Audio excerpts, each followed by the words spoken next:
İnsanlar elə güman edirlər ki, təkcə iman gətirdik demələri ilə onlardan əl çəkiləcək və onlar imtihan edilməyəcəklər.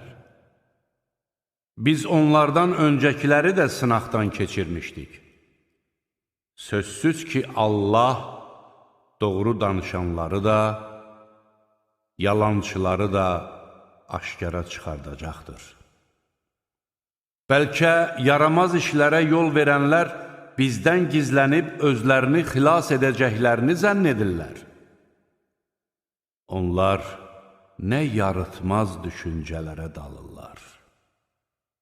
Kim Allahla qarşılaşacağına ümid bəsləyirsə, qoy bilsin ki, Allahın müəyyənləşdirdiyi zaman hökmən gələcəkdir.